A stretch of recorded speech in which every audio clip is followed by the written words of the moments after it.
Hi everyone and welcome back. Today we're having a quick look at the VIZTACRAFT 10 foot. Now this is quite a special little kayak to me because over the past 2 years unfortunately I had to get rid of all my other kayaks and I realized it was a massive mistake and I should have kept at least one. So I got in contact with my good mate Brett from Wild Coast Kayaks. We talked about what I wanted and he set me up with this little fishing machine. Now let's look at a couple of specs of the little VIZTACRAFT. 10 foot in length, so it's not a very long kayak, but it actually tracks surprisingly well for its length. 87 centimeters wide, it gives it amazing stability. The height of 37 centimeters keeps your bum right off of the water and you actually sit very comfortably. Coming in at 36 kilos, it's no lightweight, but still very manageable for one person.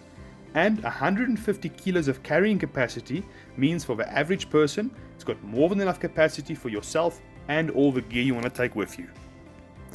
It also features 4 rod holders, 2 forward facing and 2 rear facing, has 4 carry handles, 1 in the front that acts as a drag handle, 1 in the rear and 1 on each side for easy loading and unloading.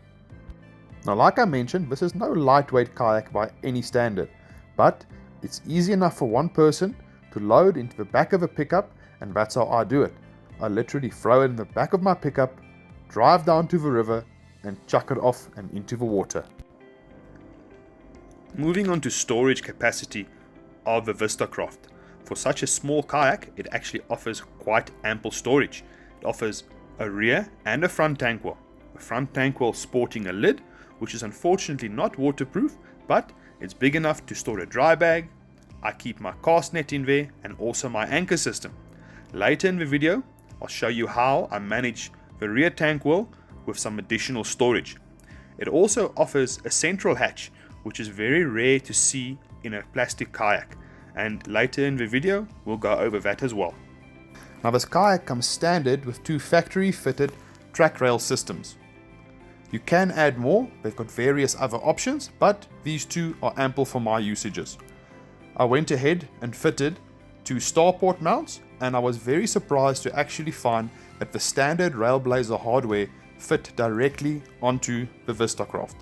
Now I either use these to add additional rod holders or camera booms for my GoPros. You can also use it to add Railblazer visibility kits or any other standard Railblazer kit.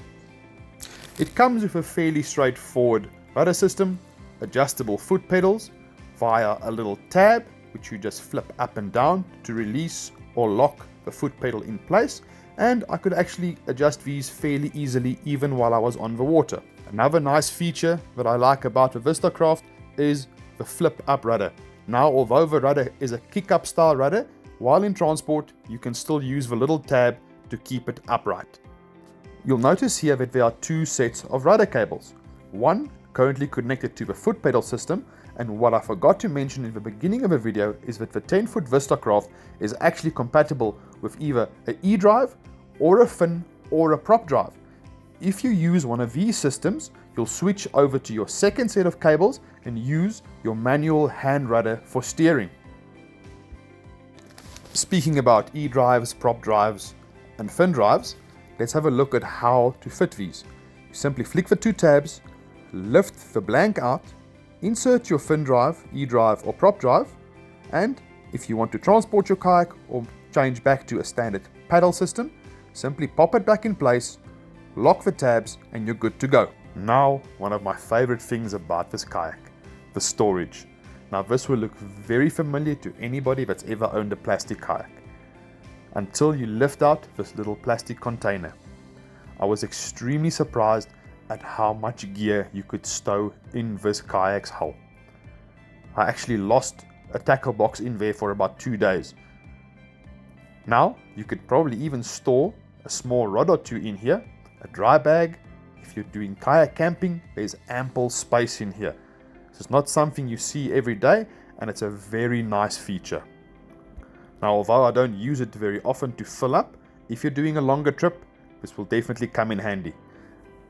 I use the little plastic container to store my more used items like scissors, pliers, extra baits, jig heads, and those sorts of items. Now a remnant from the past. I actually discovered this in the storage unit. This was my first ever kayak crate that I built, and I kind of discarded it as I moved on to fiberglass kayaks, and I think it's a nice little addition to my re-entry into kayak fishing. It's a very simple milk crate, cable tied, a little basket to the top. It fits perfectly in the rear tank well, stores 3 rods, you can fit a ton of gear in there. I literally, when I get back home, take it off, rinse everything off, right through it, sit it in the sun to dry, and it's ready for the next trip. Thanks for watching. As we continue our adventures and as we add additional mods to this little kayak, I'll be sure to make additional videos. If you would be interested in one of these crafts, I'll drop Brett from Wild Coast Kayaks details down below in a pinned comment. Feel free to contact him to sort you out. Thanks and cheers.